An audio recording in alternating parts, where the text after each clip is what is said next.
It's time to get sexy, so watch Secular Sexuality live Thursdays at 7 p.m. Central. Visit tiny.cc/YTSS and call into the show at 512-991-9242 or connect to the show online at tiny.cc/callsex.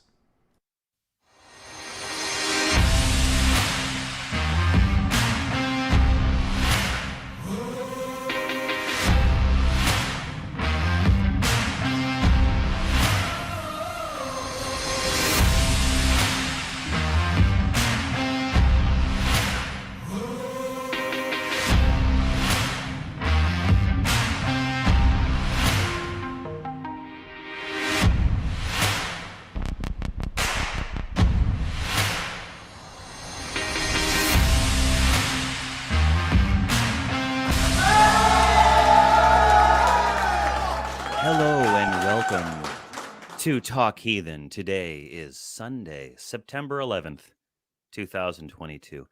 I am your host, Johnny P. And with me today is my co-host, Secular Rarity. Today is, I don't want to say ASMR. I don't want to say smooth jazz. Right. I don't want to say we're coming for your way of life, Seth Andrews. But we're here today on Talk Heathen. How you doing, Secular Rarity? I'm great. And honestly, you know, if the way that this episode turns out is just buttery smooth voices the whole time and people are just titillated and enjoying it, you know, somebody's got to take that burden on, Johnny, and that's what we're here to do. We're here to do that. We're here for those things and those things alone. And the microphone, really, people, you get a microphone like this, you too can sound like you're falling asleep while you're talking. Right. That's right.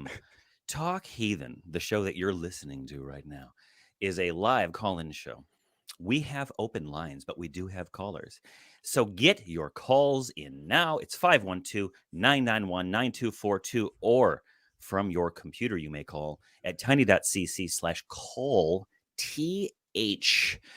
And just so you know, Talk Heathen is a product of the Atheist Community of Austin, a 501c3 organization dedicated to the promotion of positive atheist culture and the separation of religion and government. You can support Talk Heathen and the ACA various ways. And one way you can do that is by supporting us on Patreon. You can do that at tiny.cc/Patreon-TH. You can like the video, subscribe to the channel, enable notifications, ring the bell, comment below telling us about your favorite caller, and show us your love for that. You can become a channel member. You can click the join button below the video. You'll get custom chat emotes, and you will help perpetuate and promote the mission of Talk Heathen and the Atheist Community of Austin. And of course, as always, below the video, the live chat, we have a fundraiser. 100% of the proceeds go directly to the Atheist Community of Austin. YouTube does not charge any fees. SR, you want to jump into a call? Let's do it. I mean, we've got a couple, but we do have open lines, folks. So, you know, while we're taking this first one, reach out to us and tell us about Bible prophecies or God or whatever. But we whichever one you want to go to, man. Yeah, I was thinking about Bible prophecies too. We talked about this earlier about how crummy they are. But maybe someone out there has a really humdinger. But until that time, we've got a caller by the name of Patrick, him out of Florida. And Patrick, you want to talk about the difference between agnosticism and atheism. You are on Talk Heathen this fine Sunday morning with Secular Rarity and Johnny P. How are you doing? Hey, doing great. I hope you guys are doing well. Yeah. So tell us what the difference is. I was thinking about the distinction. I feel like, you know, I like this pantheism. I've talked about it before, but I feel like I'm more agnostic. I like a few of the not necessarily religion, more philosophy and stuff like that on faith. But some of the religions like Taoism, I think may be kind of plausible. But, you know, as an agnostic, I'm I'm not sure. I'm a fence straddler, and I don't really go with atheists or theists so much, I feel. And maybe you could like clarify that for me if you think I'm more theist than atheist, but I feel like I'm more agnostic than either. And I feel like that's the default position, if there is a default position. And I wanted to talk to you guys about that because it seems like several atheists seem to think they have a, quote, default position. And I disagree to that personally. When you use the term agnostic for yourself, Patrick, like when you say to other people, hey, I'm agnostic, like I'm an agnostic, I follow agnosticism. When you say that stuff, what does that mean to you? How are you using that term? Because that might be helpful for us. I'm glad you asked that because in the definition of agnostic, I believe there's two definitions there. If you Google it, you can see it's separated by a semicolon, but a semicolon can be replaced with a period. And I think that's two different definitions in the definition of agnostic. One says one who doesn't believe anything can be known or is known about God. And that's not the kind of agnostic I would be. I would go by the second that's separated by a semicolon that says just one who has neither faith nor disbelief in God. I don't know that I necessarily have a faith in God. I think some gods are more plausible. I believe they're God guesses. Every religion, every faith, every philosophy, like the philosophy of pantheism, that's not a religion at all. But atheists call it a religion. Pantheism is clearly a philosophy that was created by Spinoza that Einstein liked. And I think that might be a plausible option. I'm not like an atheist, though, that would just hard reject any God claim and say, I just can't believe, I disbelieve in any possibility of God. I think that's what a lot of atheists are saying. Maybe not. Patrick, I'm gonna dial you back a little bit, and we're gonna dial back in afterwards because we've covered a lot of ground here, and that's great. But I don't want to sprinkle a little bit. I want to dig in a little bit. So you said one thing you said that stood out to me is like some gods are more plausible than others. Okay, that's great. Can you give me an example of one of those gods that's more plausible, a god that's less plausible, and can you explain why that more plausible god is more plausible, and vice versa? Okay, that's easy. You think about Christianity, it depicts a hypocritical God that contradicts itself. To me, that could be easily tossed out because, a benevolent God wouldn't destroy entire cities and civilizations, right? That wouldn't be benevolent at all. So you could toss that God out with the rubbish real quick, I would say. Could you, though? For example.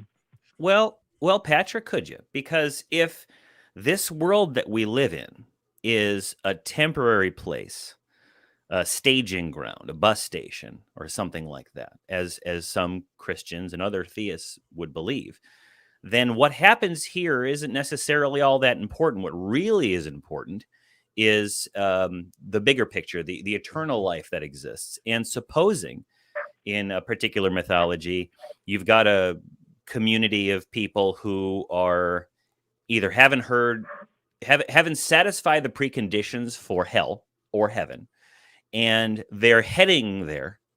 God can see that they're heading toward hell because they're they do all the things that that God doesn't like.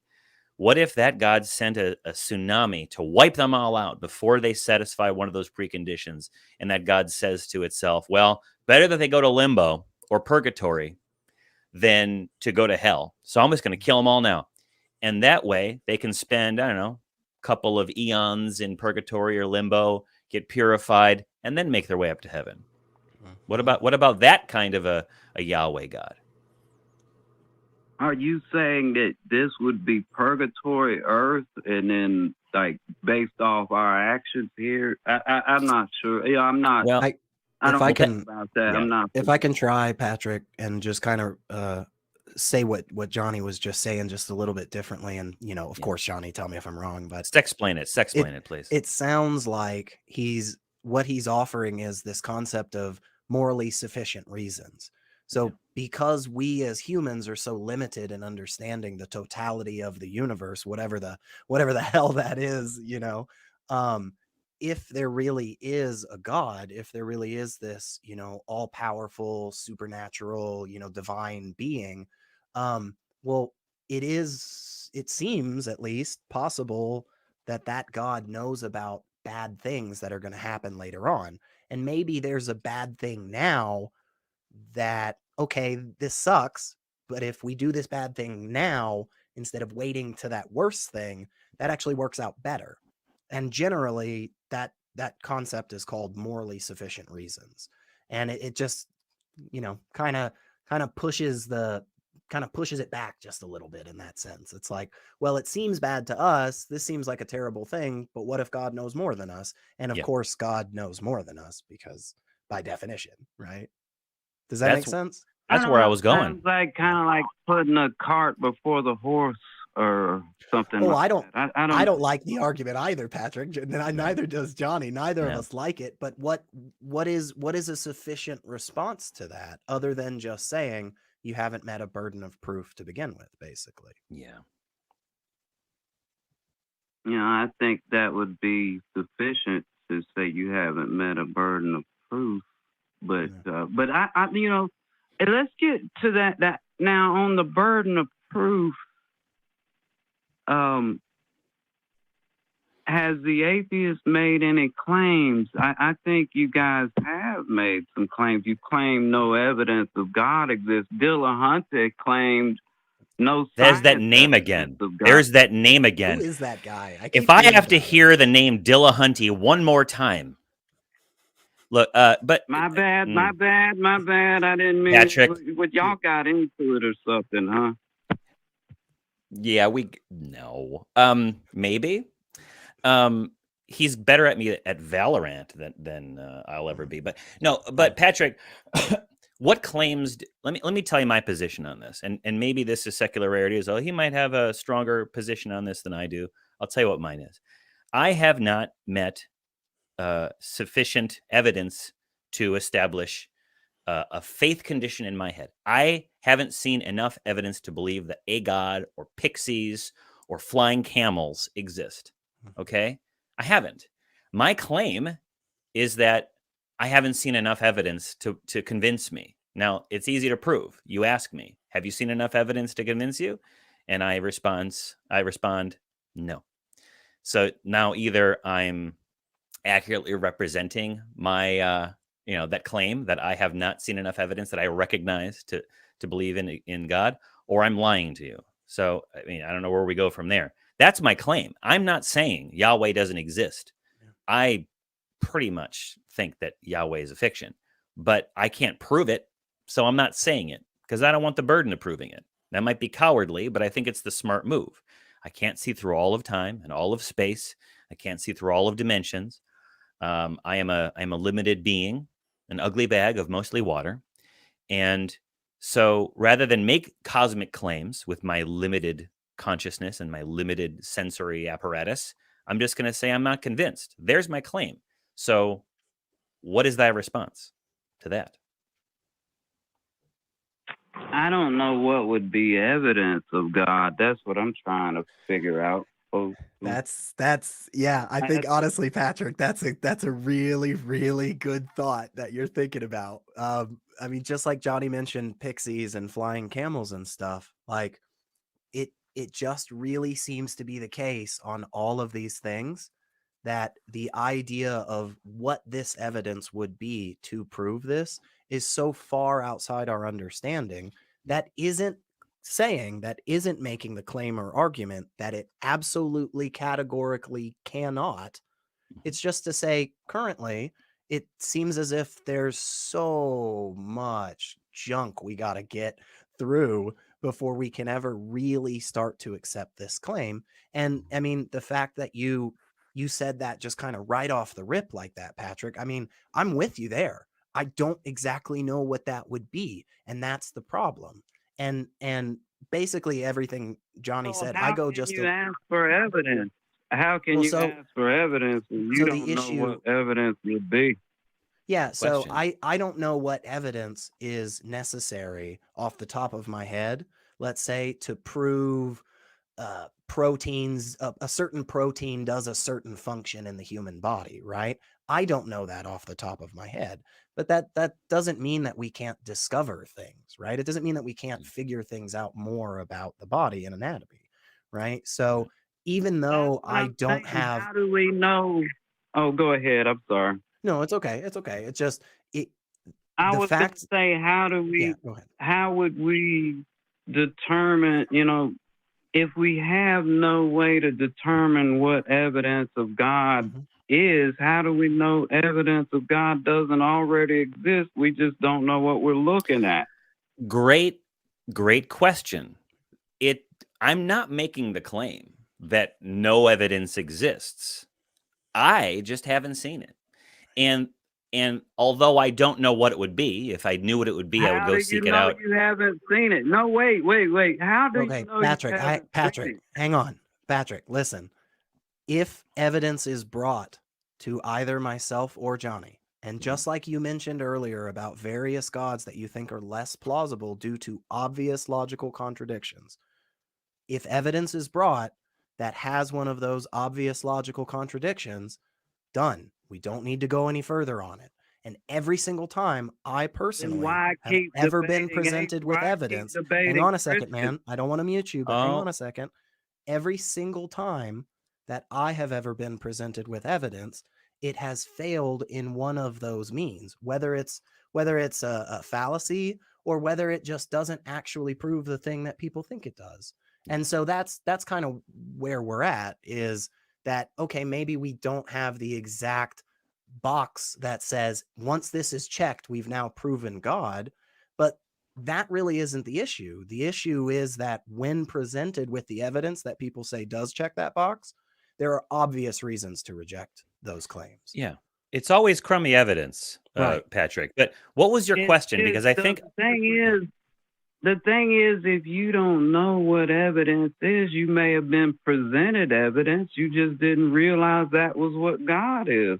Not if it God could failed be the because of one of those logical electromagnetic contradictions, spectrum. though. We don't know. No, just like you mentioned earlier about less plausible gods, you said there are logical contradictions with the Christian God. yeah. I agree with you. Mhm. And that doesn't then count as evidence, right? Like, how would we know? Oh, well, it doesn't matter. We've already shown that there is a problem here with this argument. Yeah. And Patrick, if I might Has just add, any has Patrick, if any I might just God add, if I you got to you got to delay. I'm going to mute you. This is a respectful mute. This is not a red card mute. All right.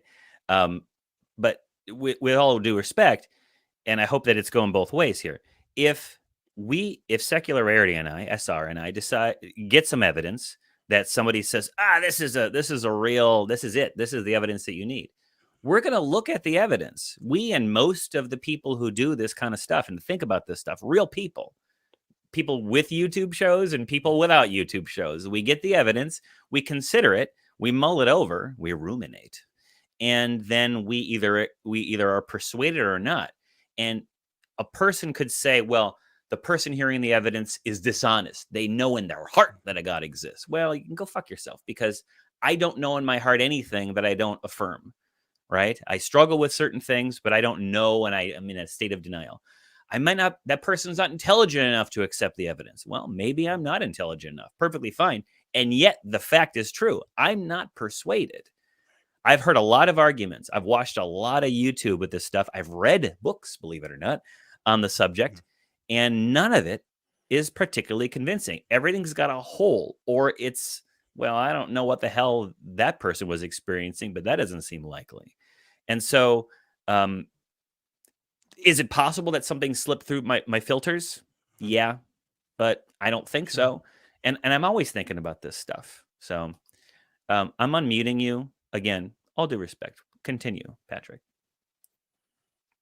I really appreciate you guys. I really, I got to say, I really love the pushback from the atheists. But from my perspective, I think it's just a little bit of an overcorrection. I think that it's a hard rejection of God in a lot of cases, like an anti-theist or something.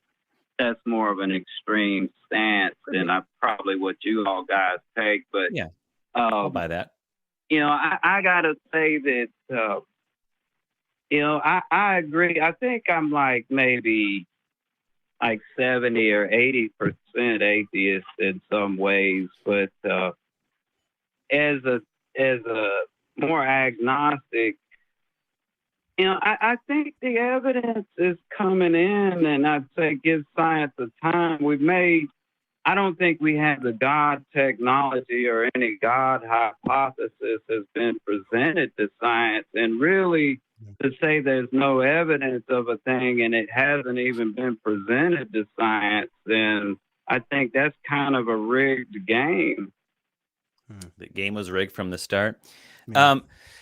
Patrick, my last thought, and I'm going to kick it over to SR, but whenever discrete claims have been made about supernatural phenomenon or claimed supernatural phenomenon, at no point in history has it been established that it was a supernatural thing. It's usually a glitch in the recording equipment or some psychological phenomenon that's taking place or a coincidence, or it's an inarticulable mess, what the person has just said.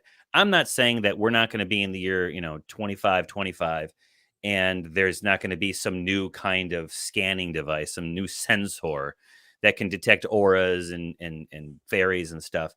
What I think SR and I are saying is that until that time that we have measurable, demonstrable, repeatable, testable, unexplainable phenomenon, whatever the heck that means, we're just going to be like, well, I'm just not convinced that magic is the answer. Okay, it could be, but I'm not convinced that it is. So I'm just going to hold judgment in abeyance and just go about my business like the material world and the measurable energies and such is all there is.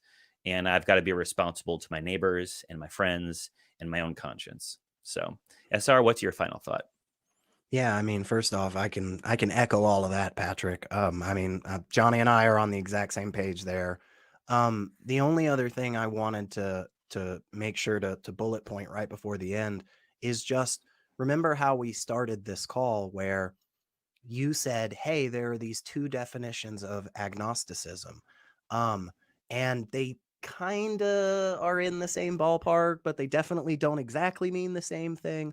Well, that's true for a lot of this stuff, right? And atheist is definitely another one of those words that has a couple of different meanings. And depending on which definition you're using in a conversation, maybe it's not as strong of a stance as you think, right?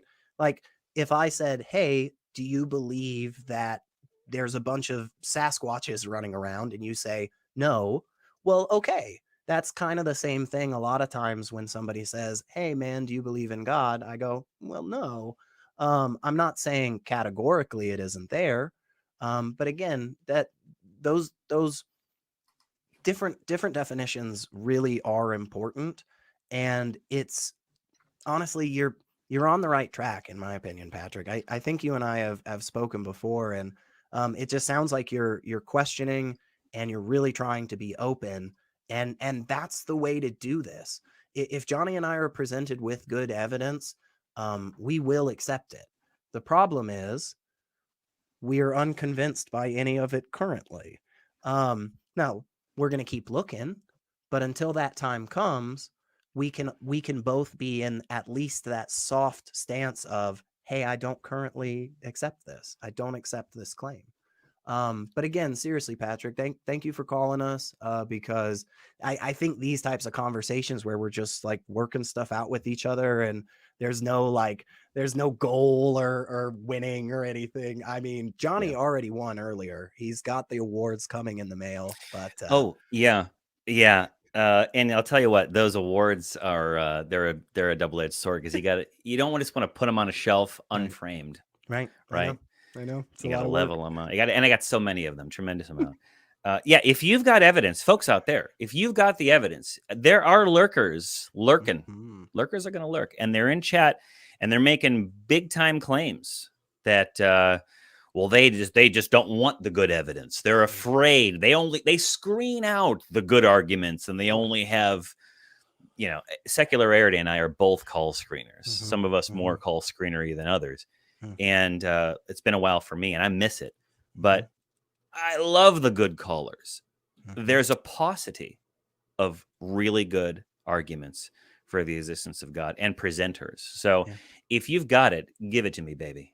I want it. All right. You know what, Mr. Rarity, if I may call you Mr. Rarity. Yes. I'm going to tell him about the shop on Amazon. I'm just going to do that. I'm going to go off the rails on a crazy train.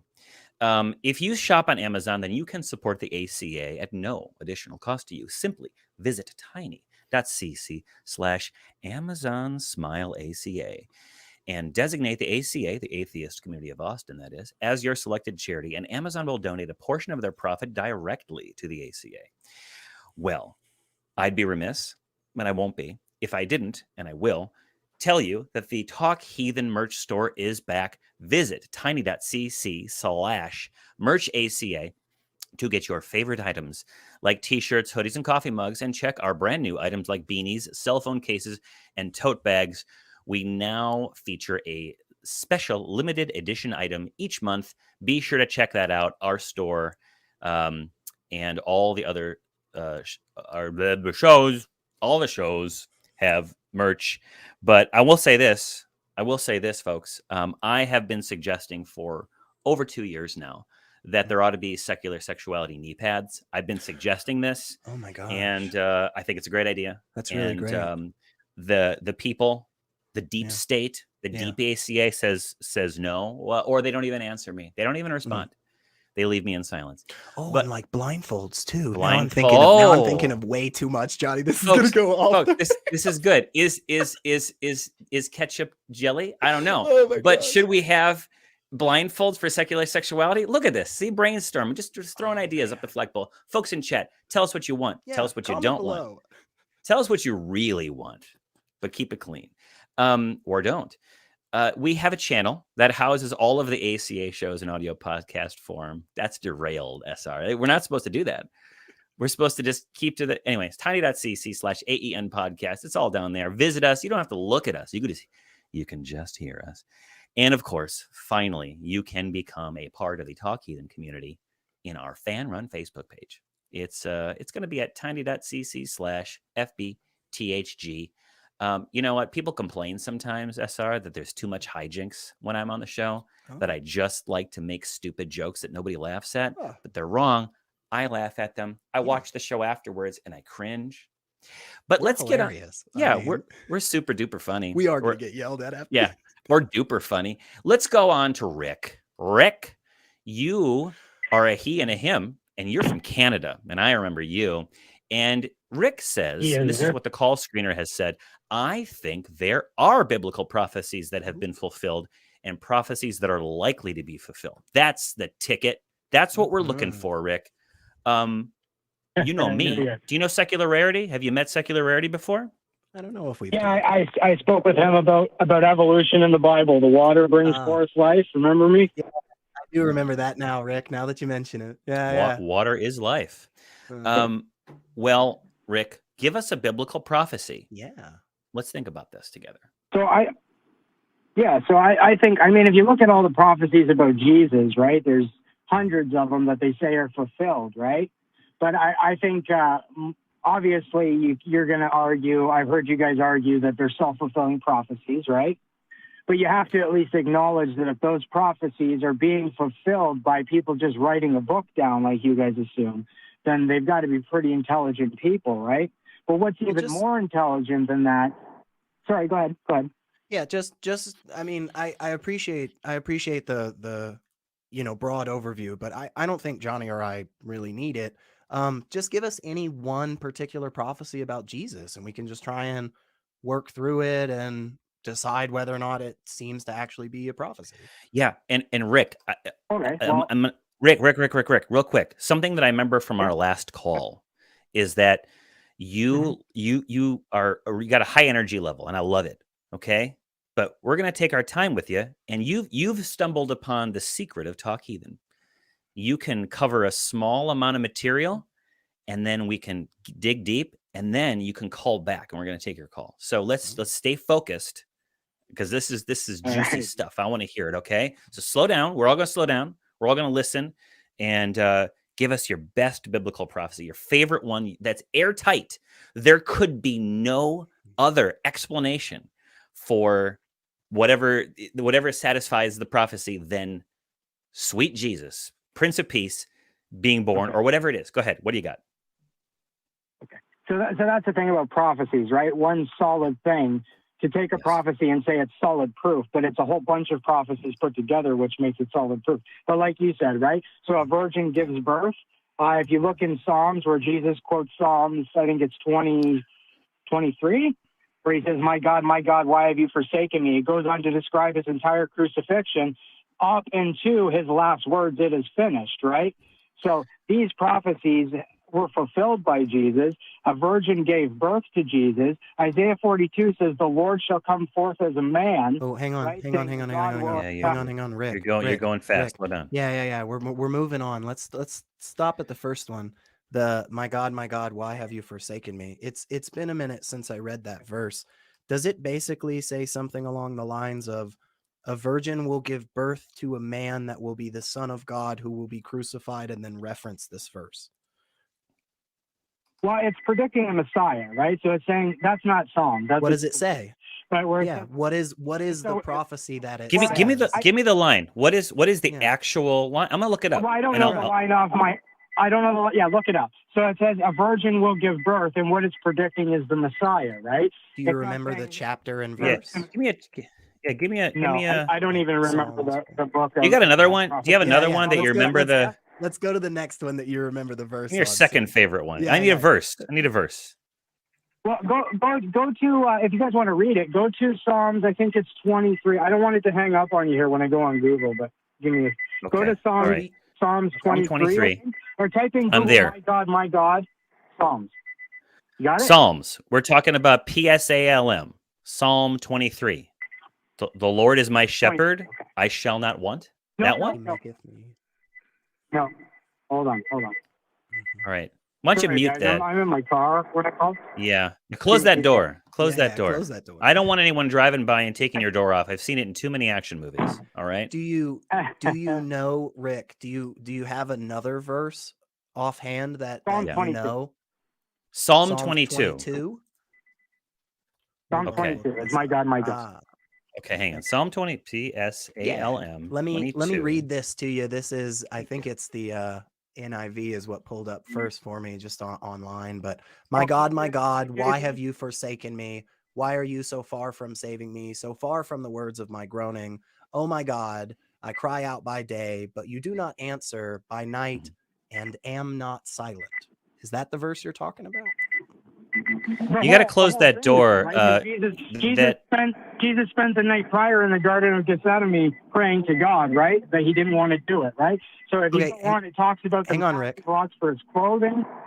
Rick, hang on just a second. One, there is a beeping that I think is both searing into my brain and Johnny's brain, if not all the people listening. I don't know what it is, but can you fix that? The next thing is I just want to make sure that this verse that Johnny and I have both pulled up is the verse you're talking about. This one that I just read, because if so, I have some comments. Okay, you're unmuted. I do not hear the beeping. So is that the verse? Is that the correct verse? Have we found it? Yep. That's the chapter. It's not a verse, it's a whole chapter about him. But go ahead and read it. Awesome. Okay. Okay. In that particular verse, I would absolutely argue this couldn't possibly be a prophecy about anything. This is not talking about anything that's going to happen. It's not saying this will occur. It is a lamentation of somebody expressing to God, why in this hour of my need have you not reached out to me and satiated my suffering? There's nothing in that verse, unless there's a different verse that I'm supposed to be looking at. No. Yeah. No. So that's the point. Is on the cross, Jesus said, my God, why have you forsaken me?" He was alluding Sure. to that chapter, not verse. So if you read Right, the but whole how? chapter, you'll understand what he's going through, right? And it talks about piercing his hands and his feet. It talks about Okay, divvying hang up on. his clothes, You're casting jumping lots. through a Yeah. lot of different things, and it's Yeah. totally unnecessary. Yeah. Because if I say to you, Rick, let's say this, I'm gonna give you two statements here, and you tell me which one sounds more like a prophecy. Okay, like if I say, "Hey, Rick, I have a red glass that I often drink lemonade out of, and I shattered it yesterday, and I'm really sad." Now, that's the first statement. Now, here's the second statement. I will shatter a red glass that I often drink lemonade out of in the near future, and I will be sad about it. Which one of those do you feel like is more of a prophecy? Well, I mean the second one, but like you said, it's a self-fulfilling Right. prophecy, Right. In the first one, it's just a statement. It's just somebody expressing like, "Hey, this is what's going on right now," as is this verse.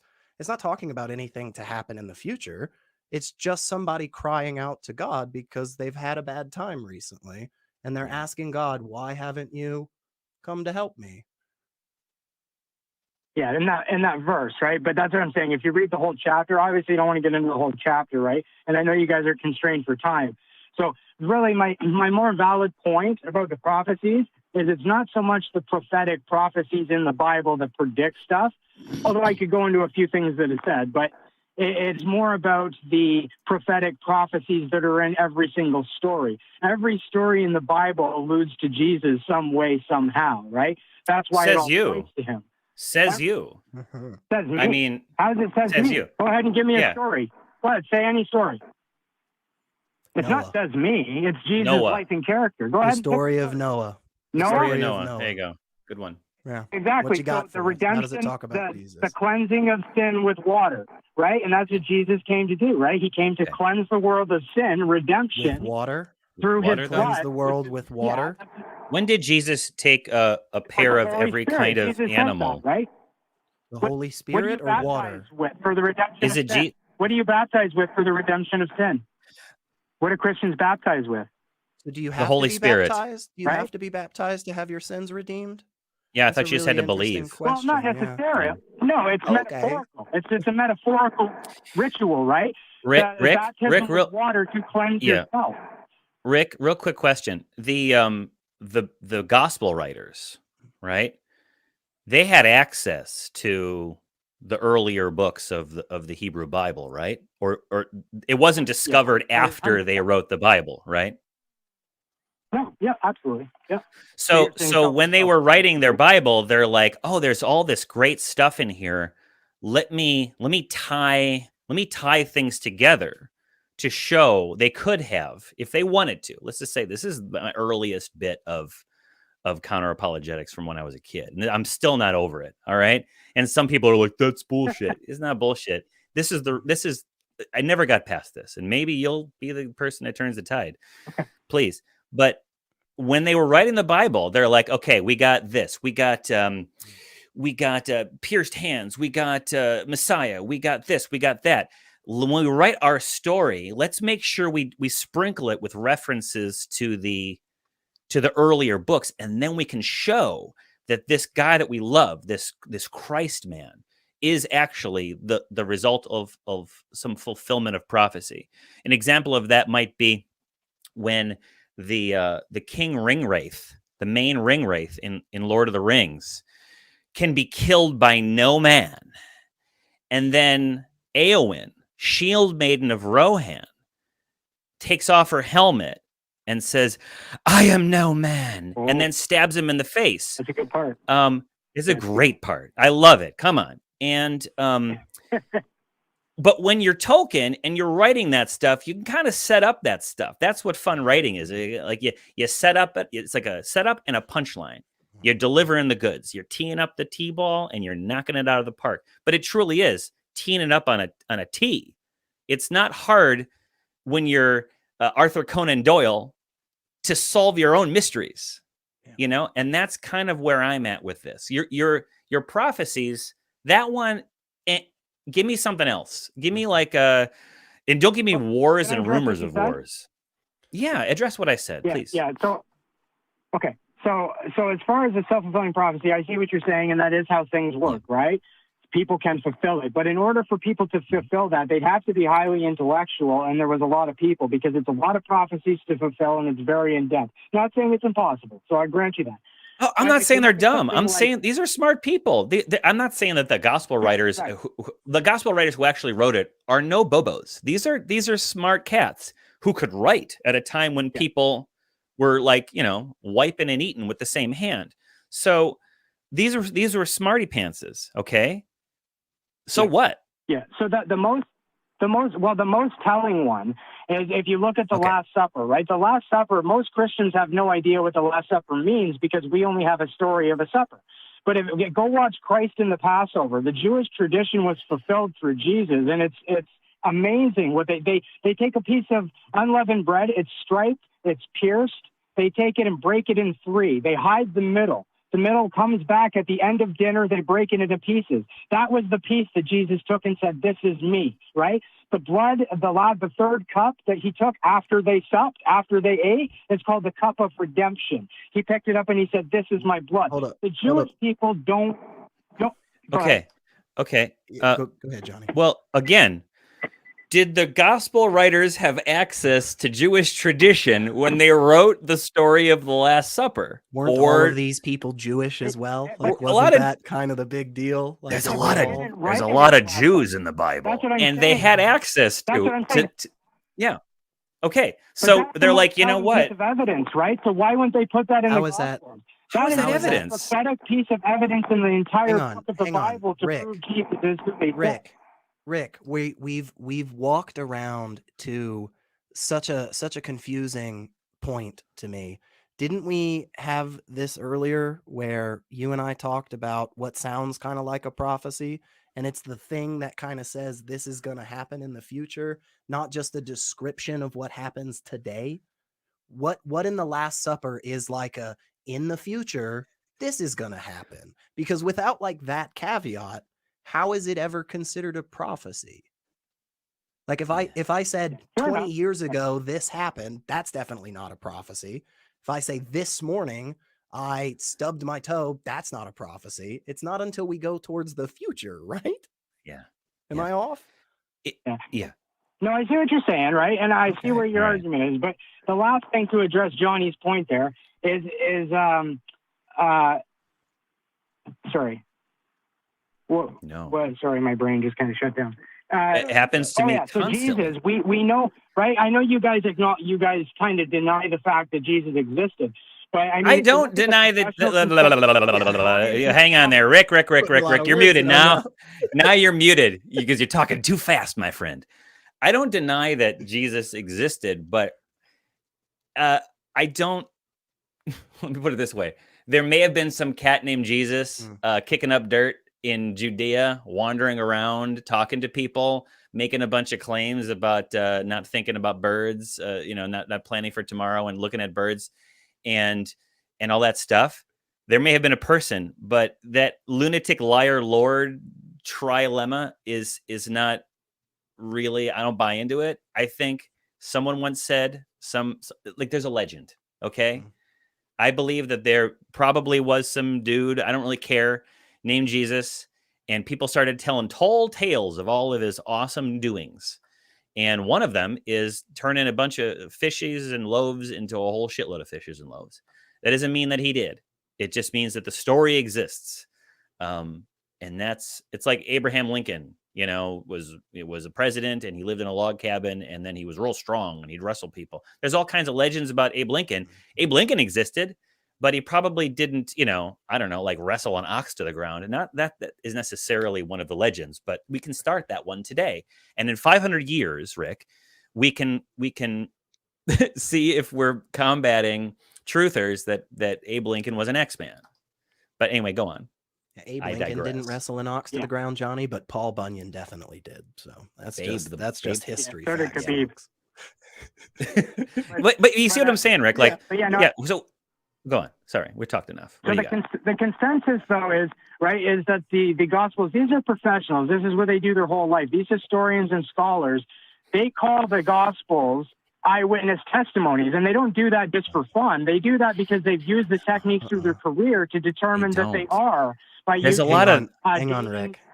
There's a lot of theys out there. Yeah, I believe me, I am no biblical scholar.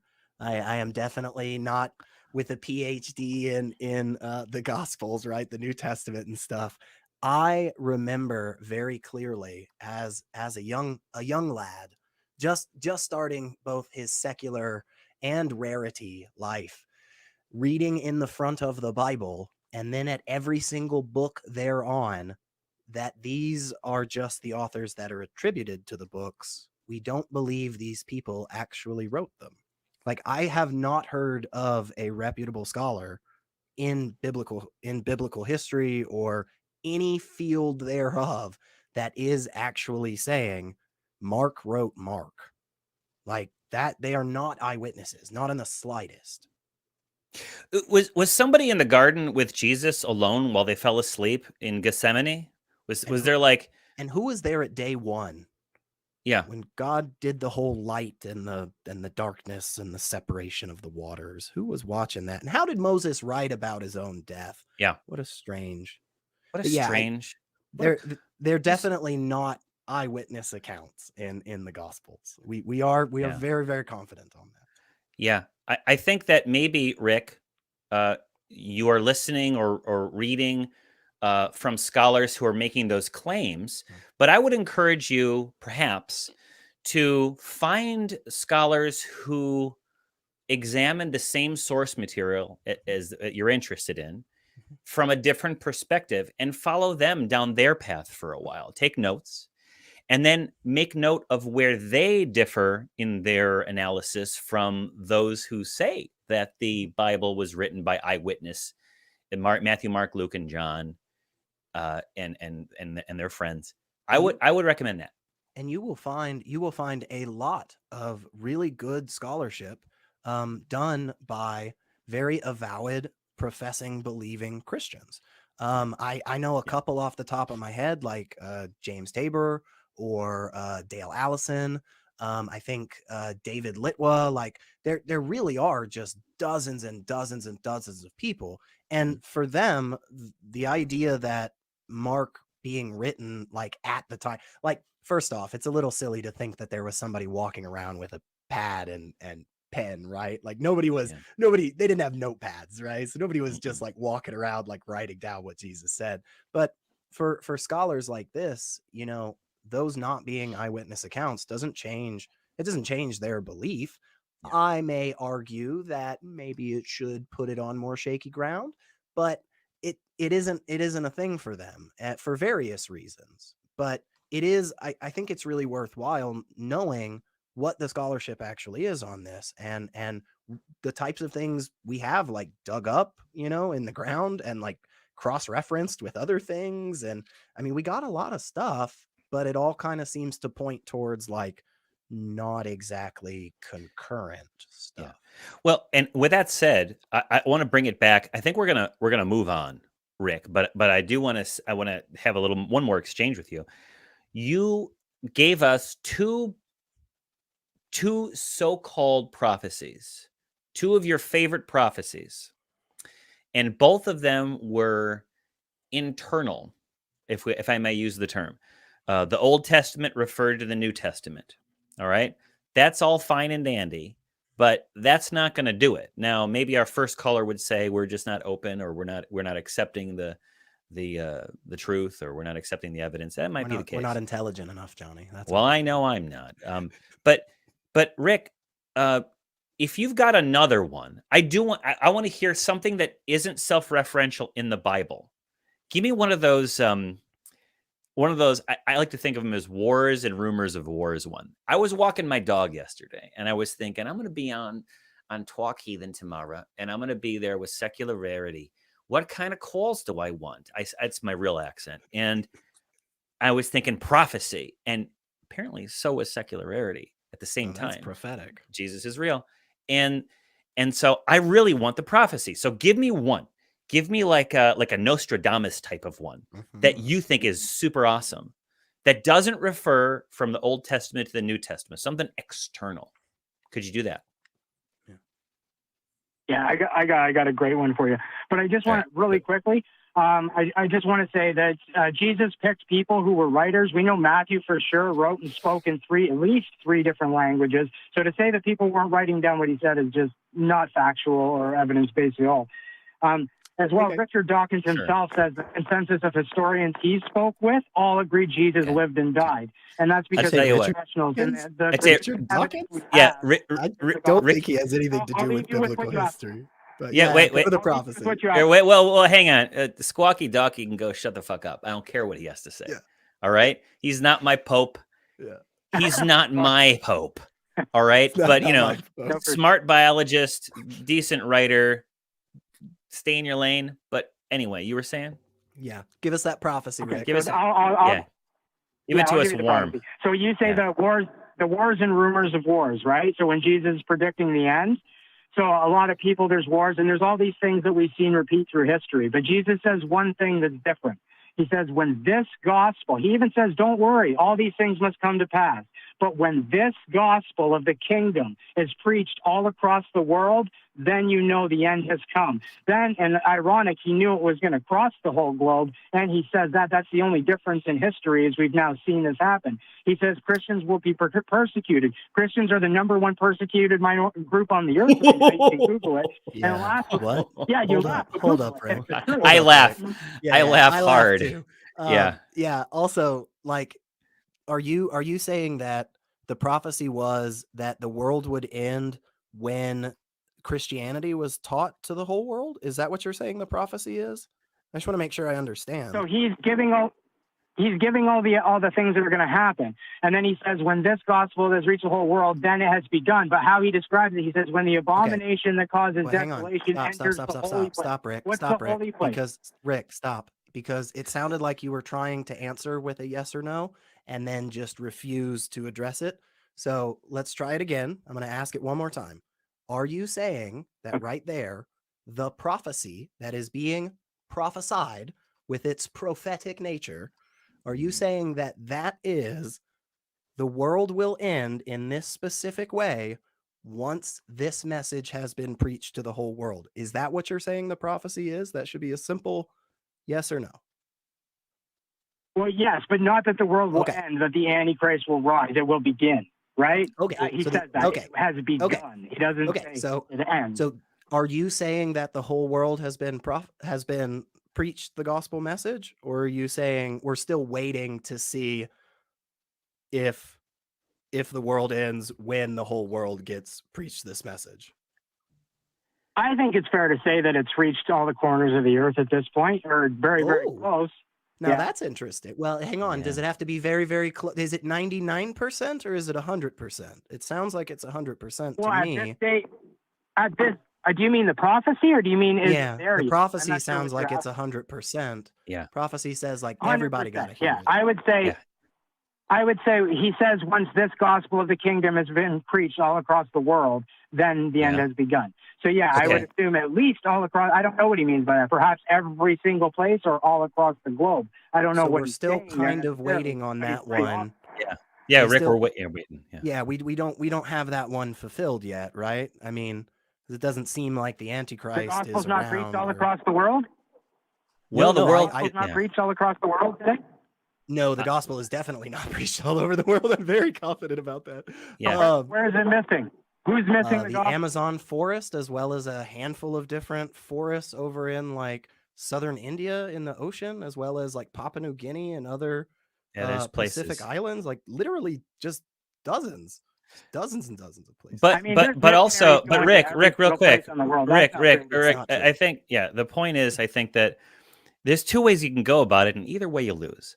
All right, if the gospel, okay, God bless America. There's so many ways to talk about this one. Okay, so first of all, if it hasn't reached everywhere, then it's not a fulfilled prophecy, right? And if Secular Rarity is right, and there's some folks down there swatting, doing their life down there in the Amazon or Papua New Guinea and different remote places, then I guess the evangelists are going to have to go down there and disturb those poor people who are just trying to have a decent life with God's word. But it's not fulfilled, so we can't count that as 100% completion rate. If it's mostly complete, and I would argue probably it's mostly complete, and I doubt God is going to wait until every last human being, according to this God character, is going to do that. Before the end times begin, when will it start? You say that the end times will begin. Well, is it a rapid rollout? Is it like a few things happen?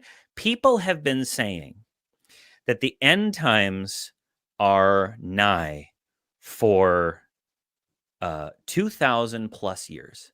They've been doing it, Rick. They've been I think there's a passage in the Bible, probably SR knows it, where Jesus says that there will be some of you who are still alive when I come again, or some jazz like that. Paul, I think. Yeah, there you go. It's one of the letters And of Paul. spoiler alert, those people are probably all dead unless they got magicked. They got magicked and they're living. It's like a temporal prime directive kind of thing. They're hiding out. They don't want to ruin, the rest of our society. So they're actually living in caves. Everyone that was in the Bible, every human that was in the Bible, not God men, are dead, right? And the end times have not happened unless this is the afterlife, in which case, what a ripoff. So, I lost my train of thought because there's too many paths to travel here. Yeah. That's not a good one, Rick. I tell you what, I do appreciate it. You probably have a lot to say, but I'm not going to let you do it this time. You can share your thoughts in chat. You can send us emails at tv@atheist-community.org. But even better than that, you can call back next week and pick up this conversation with another host. Because I'm not buying it. And Rarity, what Rarity? Mr. Rarity to you, Mr. Rarity, Sergeant First Class. What is your final thought on that one? And then we're going to go on to our next phase. And once again, man, I mean, maybe it's prophetic, maybe not, but yeah, again, we're on the same page. I think with prophecies, one of the biggest things is the specificity. It has to be specific, and it has to be not only specific, but it also has to be something that it isn't obvious that other people are working towards. Right. Yeah. There's that. Dilla Huzza something. That guy. He's talked about this before. I've heard him where he says, if I order a steak at a restaurant and then they bring me the steak, that's not a prophecy because they're clearly actively working towards it. Yeah. And I don't know. I'm not. I'm still unconvinced, Johnny. I need more. You need more. I need more, callers. Give me your prophecies. I'm like a heel in wrestling. Your prophecies fuel me. I draw strength from your prophecies, and I want to hear some interesting ones. The 7-day week is not going to be that one. I can promise you that. It doesn't work. But look, everyone, or listen. Make sure that you check out the newest episode of the flagship show of the ACA, The Nonprofits, which will air right after this show at 3 p.m. Central Time. You can go to tiny.cc/YTNP. And on that episode, you will find several segments. A Step in the Right Direction, where FFRF, the Freedom from Religion Foundation, lauds the passage of New York's Secular Addiction Recovery Bill. That is a step in the right direction. We've got religious barriers to mental health care. It's an American Journal of Psychiatry article that we're examining. We've got the Hinduization of India is nearly complete. That's not a good one, but they're going to have an interesting conversation about that. And also, will new scientific evidence shake up theories about evolution? You should tune in. On that one, you're going to see Jason, you're going to see Rex, you're going to see Mateo, and you're going to see Kelly, and they're going to talk about all that stuff just after this show. Like, subscribe, and ring that bell for the nonprofits.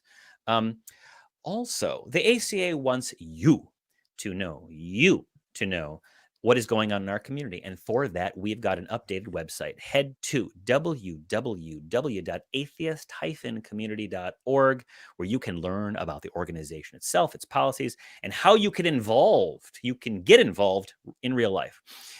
We also want to hear from you.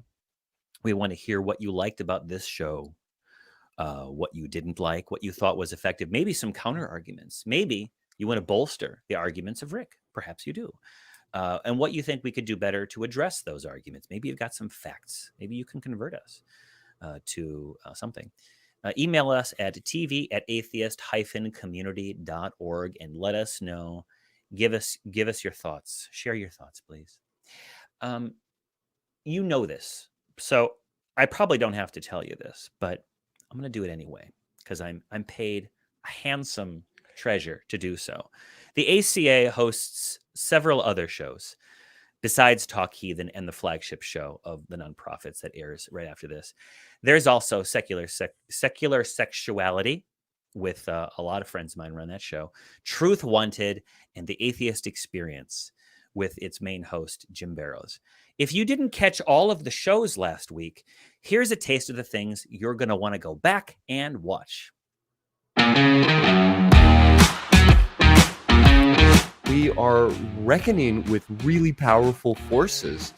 You know, I'd like to think that we can experiment and play around with our gender in a casual way, but I also want to say that these things are really fundamental to who we are as a person. Unbroken love or something, which is not what Hitler meant by it. So if you could help me with that, that would be great.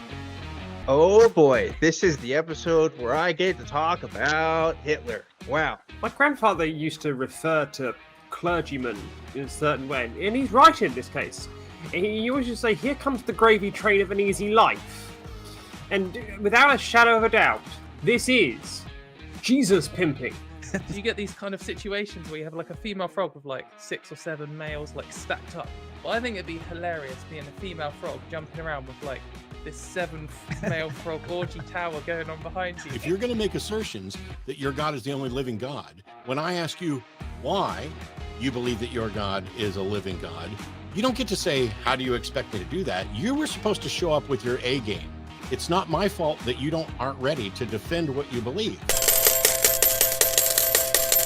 Header back goes there, some nice instruction to give yourself a big old orgasm, or better yet, give someone else one. And so when this arrived, of course, my partner needed to verify the efficacy of this pillow, for science. And so I would just like to say from the bottom of my heart, this may be the only time I can actually say this and it be accurate, but Mr. Greg James, executive producer of the Atheist Community of Austin, thank you for the job.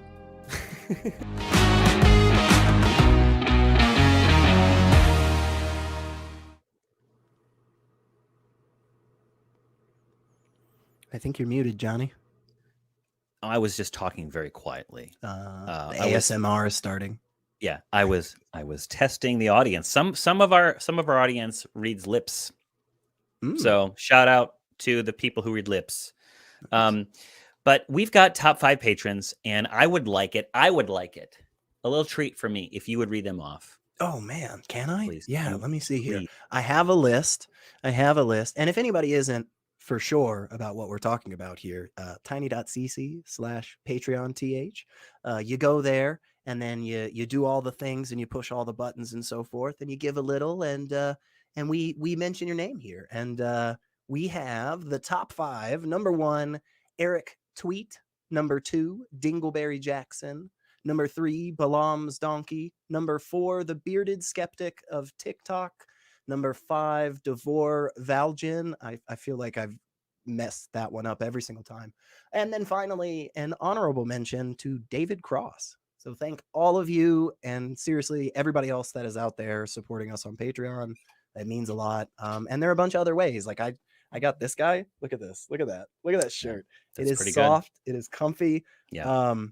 Now we just need those knee pads. That's all. Need those knee pads. Maybe if Bob Odenkirk were to donate. Do you think it's that? Do you think it's that, David Cross? I mean, he is an atheist. He is like a vocal atheist. But, Mr. Cross, if you're out there, please, and you are donating as one of our patrons, up the ante a little bit, and come on, I'd love to have you on. That's right. On the nonprofits, or here. Quite frankly, I'll take a step down for. Honestly, for if you get an email like in the next couple of days, Johnny, from this, and it's like, hey, this is David Cross. Like, I'm gonna be so impressed. That's better than any prophecy in the Bible.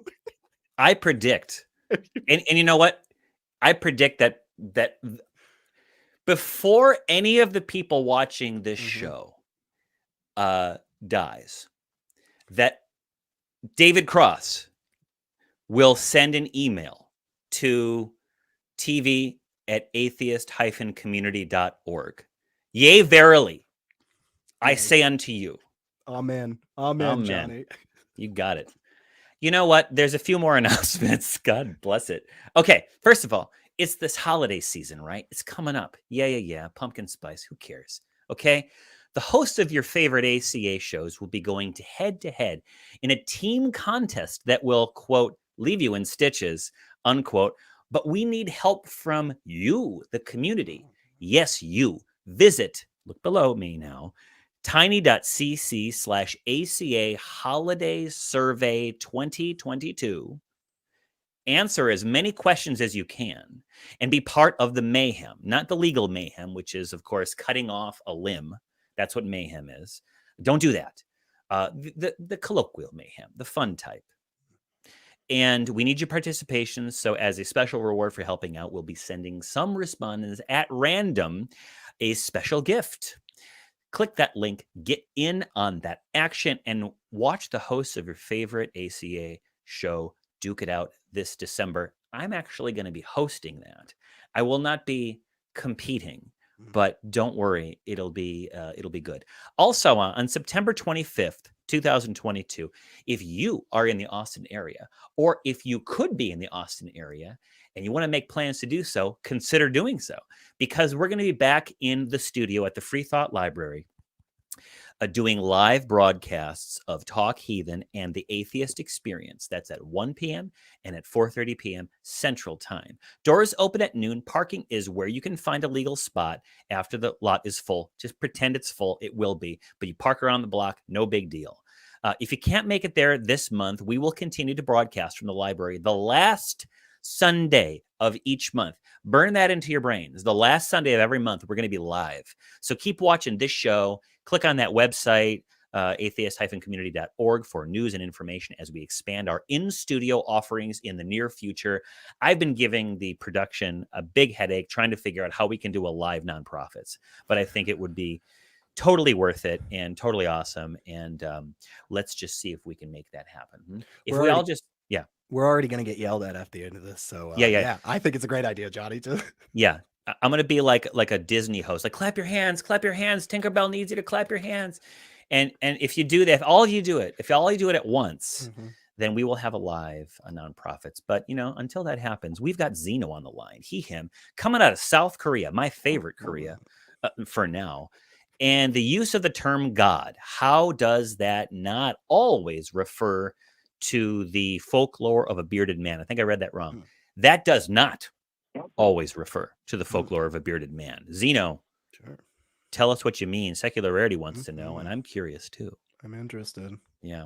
Okay. So what I mean by that is I never meant to say always. If she put always in there, then that was a mistake. But a lot of the times it does refer to this bearded man, and I kind of wanted to go a little bit deeper than the bearded man and go past the religious bullcrap, if we can. I think that's what the call screener had put down. And if and just lay the blame at my feet. Yeah, it's Join the probably club. Johnny's Okay. fault. Join the club. I guess just real quick, Xeno, like I probably have not thought about God. Like when I hear people talk about God or supernatural, divine, like I probably haven't thought it in that context in such a long time, that like I never think about when somebody says God, the thing that comes to my mind is not a bearded man. So I don't think the vast majority of people that use that term think about it in that way. So I would definitely love to delve more into those other concepts of God. Okay. So a question. If I create an infinite regress in a system, I start the infinite regress. Is it possible for me to be outside of that infinite regress, or am I stuck in the infinite regress itself? I'm not sure. Yeah. I know that there are things like infinite sets and things. I know when we talk about infinity, a lot of times it's a lot more than what people are trying to make of it. Like an infinite regress, from my understanding, and again, definitely not a mathematician here, definitely not a physicist, but from my understanding, infinite regresses aren't actually as problematic as people like to talk about. It's just a different type of infinity. And I know that may sound like, oh, what the hell is SR talking about? But also, like, you know, there are papers and stuff. There are like whole institutions that study this stuff. So, but yeah, I'm not sure with that question you asked. I don't know. If you start an infinite regress, can you ever get outside of it? I'd say probably not, but I don't know where. Well, as a programmer, you could program in an infinite regress and be outside of it as the programmer, but that wouldn't make me God, correct? Because I started that. Yeah, I'm not God.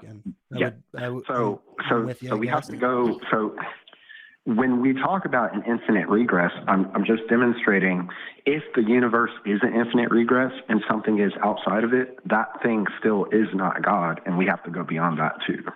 Do you get what I'm saying? Not entirely. I mean, I'm understanding and following along in the sense that if you're saying that just because some entity of some kind created this particular type of existence, being one that we call an infinite regress, and not delving further into that and trying to break apart like infinite sets or whatever all that nonsense is, like, yeah, I mean, sure. Okay.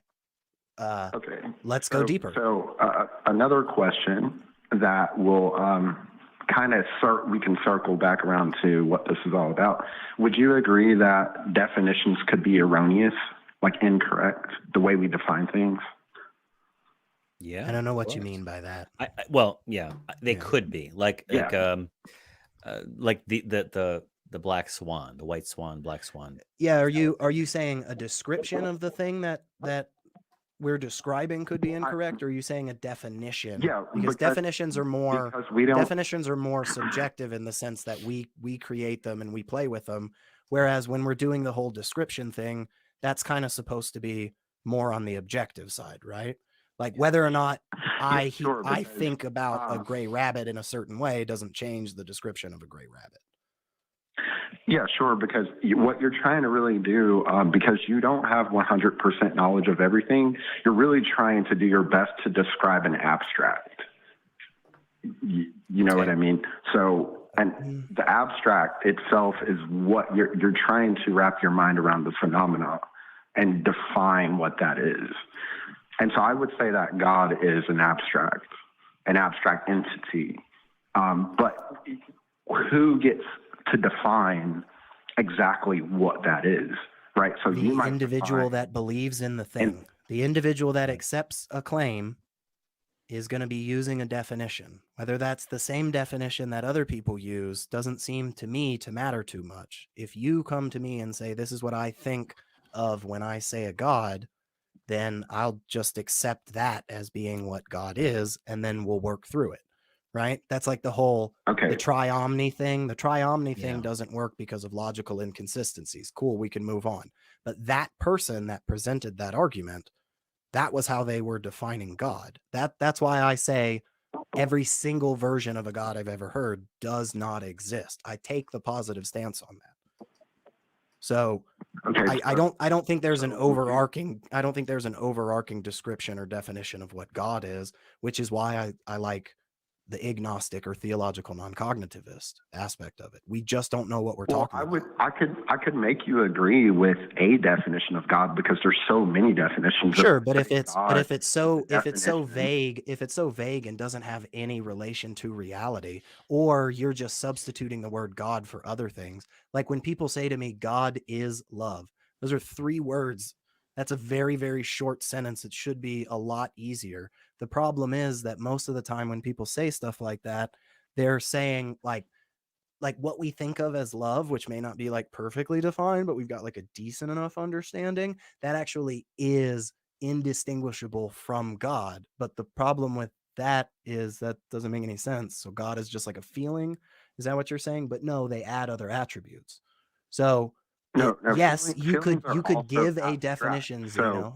Hang on a sec. You could give a definition of God that technically I mean I accept as existing. Like, this is a red cup. You may think I'm faking it here. You may think this is virtual reality, but this is definitely a red cup. If you want to say God is all plastic red cups, fine, but that seems like a worthless definition of God.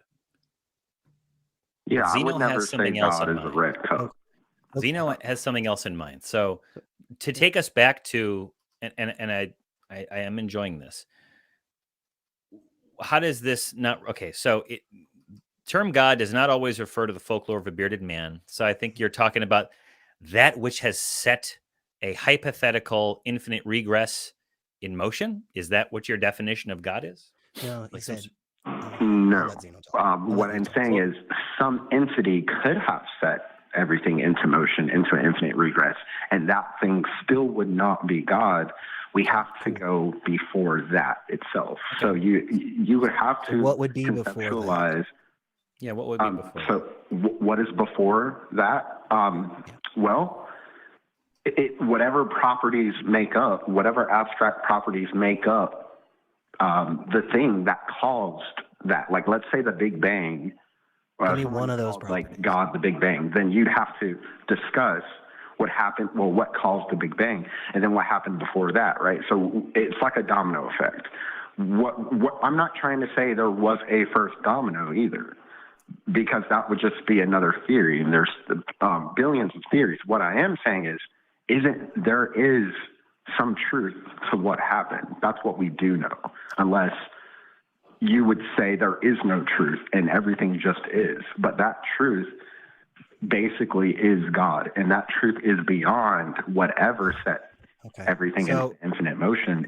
So the problem, Xeno, the problem that I have is exactly the reason why I love agnosticism and theological non-cognitivism. And I know those are big words, but I definitely suggest looking into them and reading what some of the much smarter people than myself or Johnny have written and talked about for many a year. What you're doing is you're giving such a vague and uninteresting, worthless, no possible way of determining one way or the other type definition. We are basically at the point that you scoffed at when I said, are you telling me that God is a red cup? Because I believe this red cup exists. Sure. You said that truth is God. Well, what are you saying there? Are you saying that the correspondence between a proposition and the actual entity itself, that correspondence, is what God is? No, because then I would say that doesn't make sense. No, what I'm saying is, first, you can't push me into a corner to define that property in which we have never discovered. That would be dishonest. But you believe in it? You believe in something that you can't define the properties of? Sure, we believe dark matter exists, and we can't define that either. So we can define properties of dark matter. We may not have 100% understanding, but we do have enough of a description, and we have enough evidence that has shown that this exists, at least in a capacity very similar to what we have laid out. Like, we didn't always know what gravity was, but we worked on it. Yeah, and also, Xeno, if I may, like, wade into this very uncomfortably cold pool with my toes, I would say that dark matter is a name for a something that we were zeroing in on, that is an attempt to explain a phenomenon that we see in physics with regards to, you know, gravity and all that jazz. Okay, it is a thing. It is an inanimate thing. But a god or a super god is somehow has consciousness and makes decisions and is not just an inanimate object that we can find. It's a little bit more than just, you know, like whenever they have like what gravitational lensing, right? For example, okay, there's an object there. There's something going on there that's bending light. It's doing something. Okay, that's a far cry from there is a loving, all-knowing, all-powerful, all everywhere being that exists outside of time and space that cares about who you fuck. I mean, it's a big difference.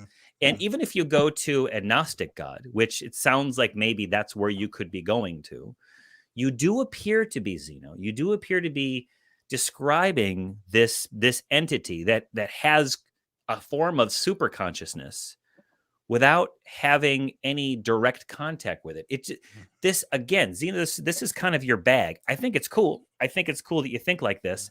What I'd like to know is, and maybe you do this already, but you know, I did a little philosophy studying when I was in college and in high school and even after that, and there are concepts that the ancients and subsequent types like ourselves have bandied about. And I wonder, have you been studying physics and cosmology and been studying the more advanced sitting on the shoulders of giants kind of concepts that new contemporary cosmologists say about the origins of the universe and the nature of cause and effect and how it breaks down and all that jazz? And maybe you have. And what is thy response? Yeah. So I have studied that. Okay, and good. In my studies, what I'm understanding is that we continue to hit a wall, and we continue to introduce different concepts to get closer to what we believe cosmology actually is, and how we're applying that in everyday life. What we're starting to figure out is every time we learn something, there's new data that arises that changes what we thought previously, which would suggest that it's very well may know. Sorry, it may suggest that we might never figure it out.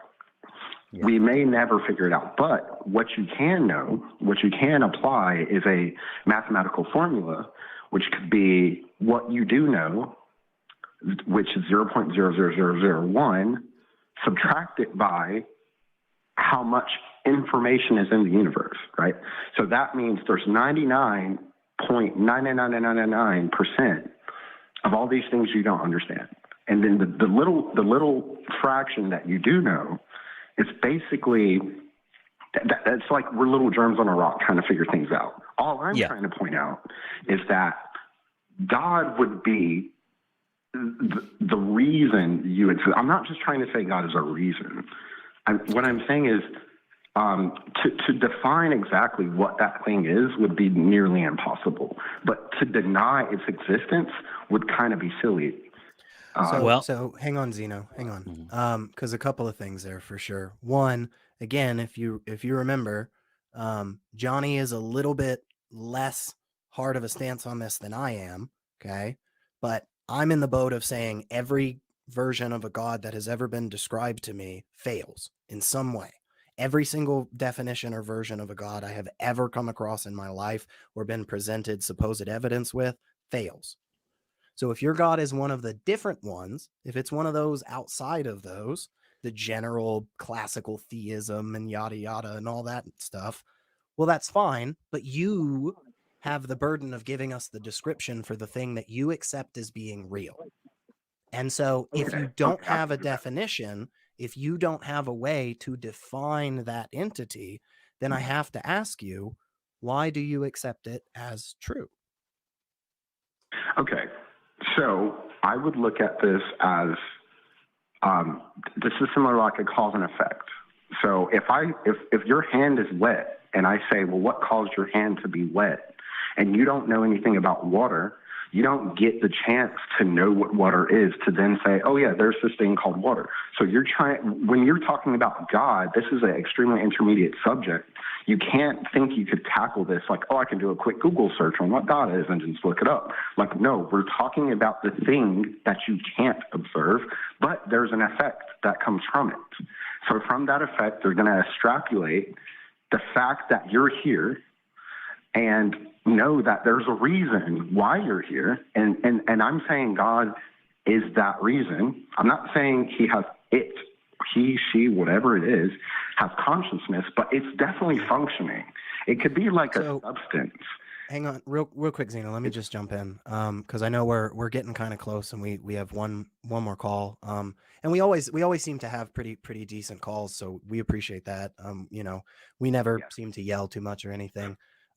If I said something to you like, hey, I looked around and I tried really hard, and I went through all these other different, potential answers, and none of those work. And we just don't know what it is. So it's probably unicorns. Do you think that's a good reason to accept unicorns as the answer there?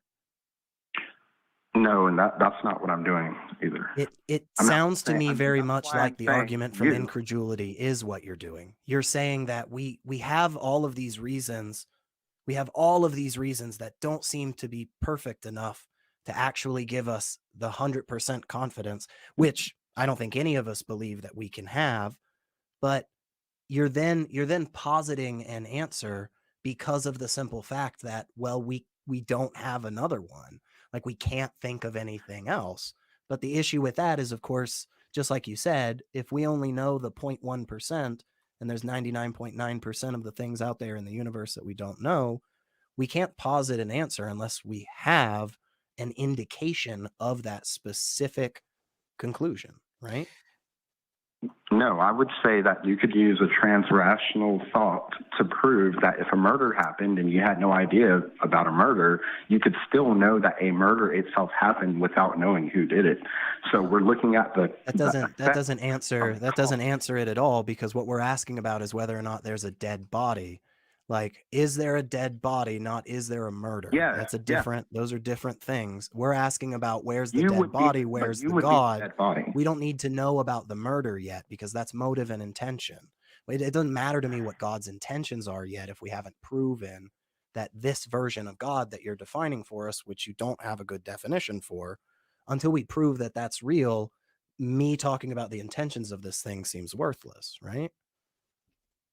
No, I wouldn't say that's correct. I can understand why it makes for a boring conversation, but what we're talking about is the effects. You don't get a chance to look at the cause and observe it and give it you can give it a name. You can name God whatever you want. But what I'm saying is you are experiencing the effect of something, and just because you can't see it, you're saying, well, there's no reason for me to believe that thing exists. But you're here right now, and you exist because of that. Yeah. Sure, I am here. So is Secular Rarity, and so are you, and so are the beautiful people in chat. And we're here, but that doesn't necessarily mean that the reason why we're here in some ultimate cosmic level is that there is a conscious being that created the universe. That's what I think. That's where you're losing us. Like, okay, there must be some metaphysical substrate for the existence of the universe because it exists, right? I don't think we can say jack shit about what it is, but you think you can. You think that it is a conscious entity, not just a conscious entity, a super mega conscious entity that can set things in motion, that can set universes or multiverses in motion. I just don't know where. Wait, hang on. I just don't know where you get conscious entity from. Okay, it's like the Higgs field. So the Higgs field is not conscious, right? It's the thing. Not as far as we know. The substance. Yeah. Yeah. Yes, it's not. It's well, as far as we know, true. We don't know if it's conscious. I would say that it's not conscious. But what I'm simply saying, the Higgs field was denied until he presented somewhat of great evidence for people to accept it. What I'm trying to say is God is kind of like this Higgs field, which makes him extremely boring. It's like a substance that can create. Yeah. And The issue with that, Xeno, is when I think it was Peter Higgs. I could be wrong on that. So please, somebody down there in chat, tell us. He didn't just go, hey, I'm thinking it's a fuzziness of stuff. We don't know, but maybe like something. He presented like a full paper that was then peer reviewed and talked about for years. We posited the Higgs field back in like the 70s or 80s.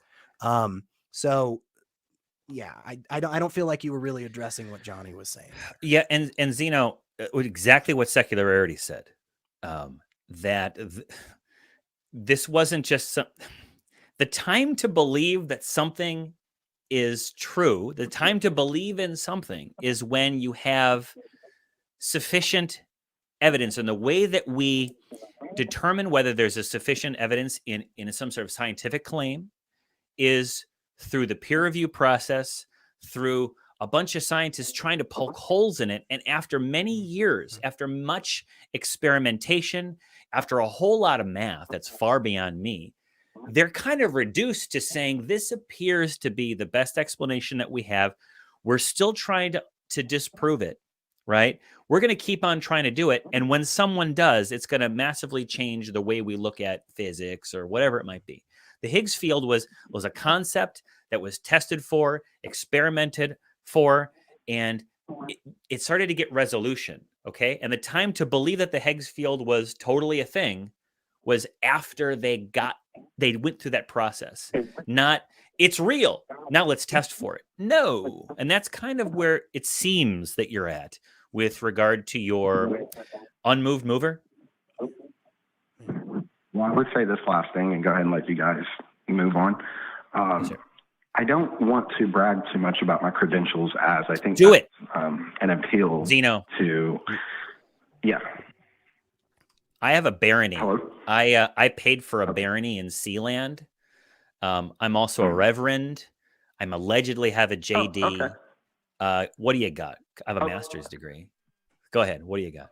Okay, so I develop smart contracts for NFTs and create various forms of dApps. And I also am a massive modder on the GitHub community. And I've been studying computer science for 25 years. I am now 35. I feel that I do have a leg to stand on in this conversation. And there are different ways to approach this. But if you guys are not willing to learn, you can't teach a person. And that's you don't want to come off as preachy, but this is not the place to do it. This isn't the place to give you guys the tools to figure this out. All I can do is touch on the subject, like little by little, gently, to try to get you guys to see there is a formula.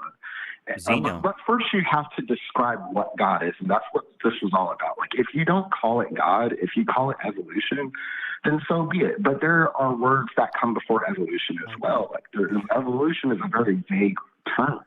And so there are terms you have. We've traversed all the way around back to the same place we started. I don't know. That's happened a couple of times today, even though the interlocutor seems to agree with us, Johnny. I'm confused, but I know. Hey, we're at the end anyway, I think. Xeno, thank you.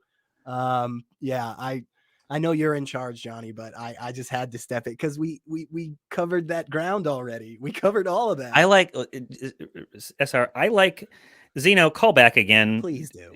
Talk to J Mike and Secular Rarity, maybe. But I like to give rope. Have some rope. I like to push rope. I like to give rope to people, and you do what you want. Xeno, you can lead a horse to water, but you can't make them drink. And maybe we're just not thirsty horses. I don't know. But we have time for another one. I think let's take Vivian. Come on. Vivian, word on the street is you're from North Dakota. You're an atheist. And You want to know how you can have conversations with your friend regarding his faith. Secular Rarity and I want to know a little bit more about your friend. Who is this friend? This so-called friend? Sure. Yeah, so I have a friend, we'll call him Mark. He's a theist. He calls himself a Catholic, which is fine. I'm not questioning that.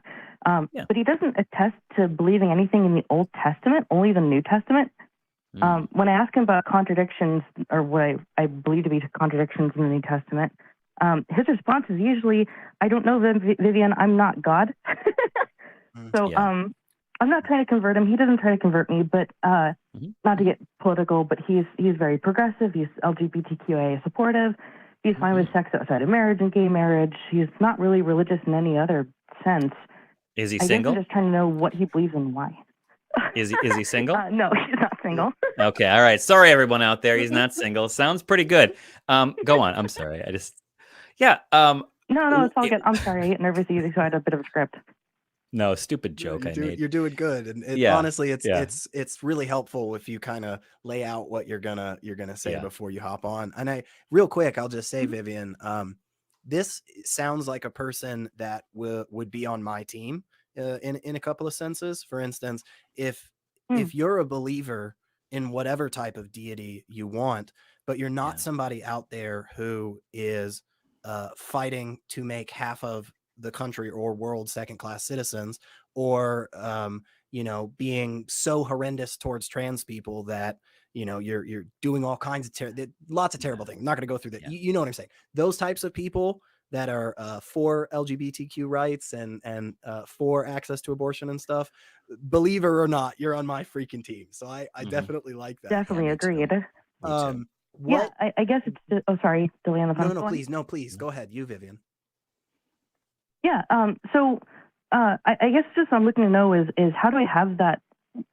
I know what he believes, or at least he gives me kind of the reworded Apostles' Creed approach when I ask. And it's not like I'm pressuring him. We have these conversations just from time to time as they happen organically. I guess in that situation, how do I have how do I ask the why? I guess instead of just giving that Apostles' Creed approach. Yeah, that's. And does this friend Mark want to have these conversations? Like, is Mark jazzed when you say this stuff? Yeah, we're very good friends. We hang out a lot. And just every now and then we'll have some sort of light banter, and if the situation's fine, we'll have that discussion. So it's not like we're pressing for each other, but it usually feels like it just ends up in a dead end. This is my experience with my friend Patrick, who doesn't watch the show, but hey, Patrick, and my friend Chris, who doesn't watch the show and is far more vehement in his belief. But I just when something comes up and we talk about it, I try to shelter Patrick from the nasty memes, the mean memes about how absurd religion is. But but he does come to me sometimes, and I'm like, hey, if God does this, and then I just have conversation. Like, I don't believe this discrete claim. Like, for example, I would get specific. Get specific. Okay. And don't say, I'm an atheist and I think everything you believe is stupid and a lie. You're not doing that already, I can tell. But if something comes up, let's say, for example, one of my favorites is the resurrection story, the Easter story. You got a whole bunch of different versions. Not all of them can be right, but all of them can be wrong. I would ask him, how do you justify, like, build me a timeline of what happened here, right? As kind of a like a cookie to give him to go work on and come back to you. But as far as why does he believe? Yeah, I know the Apostles' Creed, the Nicene Creed. I believe in God, the Father Almighty, maker of heaven and earth, of all things seen and unseen, and all that jazz. This is about as far as I can go at this point. I was like, but why? And then he'll just, but you believe in God, the Father Almighty, maker of heaven and earth. Okay, tell me why you believe that a God exists. And it's probably going to be one of these self-referential things, or it'll be, I had an experience that I can't explain. And you can try to, like, show, well, that's a fallacy. That's a fallacy. That's a fallacy. That is going to go over particularly well. But you can say, okay, but here's why I don't believe that. And then you can articulate from a point of expertise why you don't believe it. And then maybe he can say, well, here's why you should. And he's like, but then here's why I don't. And this is a combative space, right? But you're coming from a friend space. I was hanging Christmas lights. I've mentioned it before in brief, hanging Christmas lights, talking about why I don't believe that Christmas is a thing with my friend Patrick. It was a really nice conversation. We're drinking, we're hanging Christmas lights, right? And then I'm chastising him for not going to church on Sunday, from like, you believe in this stuff, Patrick. Why aren't you going to church on Sunday? And you can have that kind of collegial rivalry, friend kind of teasing thing if you cultivate it right. But always come back to specific points and speak from your own experience. He doesn't think you're a bad person, obviously. Still your friend. No. Just believes in supernatural stuff. And I would just come out and say, I know you believe it, but why? And that's where street epistemology. Yeah. You probably have already heard about that. I think their organization is finally getting close to finishing an actual guide on how to kind of train in this particular style of conversation and questioning. Oh, great. I would also ask Vivian, because I heard Dr. Daryl Ray say this once when somebody asked him about how to have these tough conversations, and the first thing that he asked was, well, what's your motivation? Are you trying to deconvert them? Well, you said earlier in the call, no, not really, right? You're just trying to have a conversation where you can respectfully push back on each other but still learn about each other. And so my suggestion there would be genuine curiosity. When somebody comes up to me and starts explaining their job title, right? And I just have no freaking idea what the hell they are talking about, and they and I go, oh my gosh, well, what is that? And they go, well, we do this, and then most days we have this, and by the time we end, blah blah blah. And I go, oh gosh, well, what happens if person A does and so that genuine curiosity really brings the tone down. I mean, right? Yeah. Because you're not, like you said, you're not trying to deconvert. You're not trying to, change views or anything. You just want to know, and just simply asking sometimes the questions are dumb. Sometimes they're going to be dumb, Vivian, but sometimes you got to ask some dumb questions so that you can get a better understanding, and don't be afraid of that. So, and friends cut each other slack. Yeah, exactly. So I tell you what, I'm going to let you go. I do appreciate you calling. It's a great question. It's a question that comes up all the time. We always have this one. But here's something that doesn't happen. People don't ever call back with the results of what we talked about. I want you to call back. I say, please tell us how it went with Mark. Okay. And if Mark wants to call, I'm not going to give Mark a hard time. SR isn't. We'll just have a conversation with Mark. And I'm going to let you go right now. And I'm going to tell the beautiful people who are watching right now that we're going to let you go too, and you're going to let us go. If you love a thing, you have to let it go, and if it comes back to you, it was meant to be. Here are some ways that you can support this program. Below the chat, we have a fundraiser. 100% of the proceeds go to the ACA. Go ahead, make a donation if you can afford to. If you can't, go take care of someone that needs it more. Like the video, subscribe to the channel, ring the bell, become a member. Hit the join. Support us on Patreon, which is at tiny.cc/Patreon. Tiny.cc/PatreonTH. Is that it? Yeah, that's it. We have a channel. Check out the audio podcasts. That's at tiny.cc/AEN podcasts. Become part of the community at the Fan Run Facebook page. tiny.cc/FBTHG. We've got a TikTok thing coming about. It's growing pains. It's going to be Talk Heathen. So keep an eye peeled for that. It may be a while. I can't bring myself to do it. I'm just too set in my ways, but I will eventually. Stay tuned for the nonprofits. I already told you that. Let's go to the crew.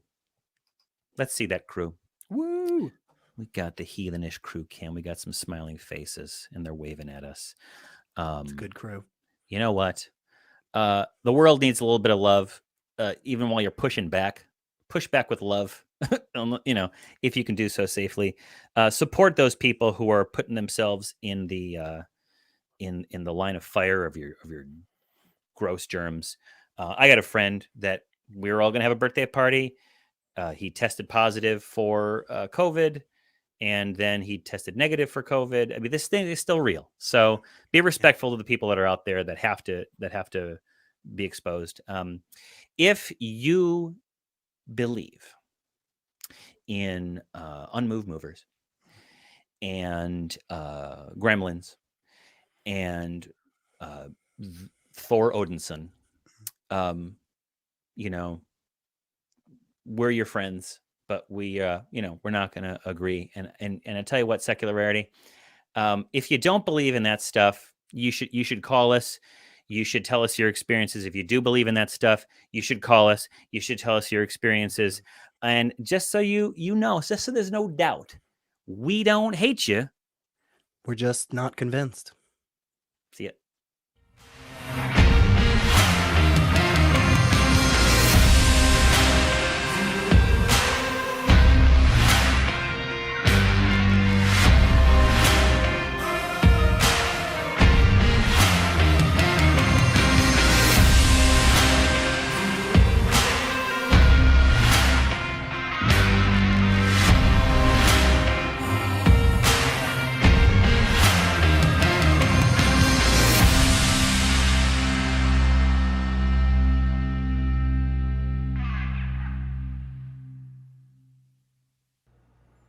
We want the truth, so watch Truth Wanted live Friday at 7 p.m. Central. Visit tiny.cc/YTTW and call into the show at 512-991-9242 or connect to the show online at tiny.cc/calltw.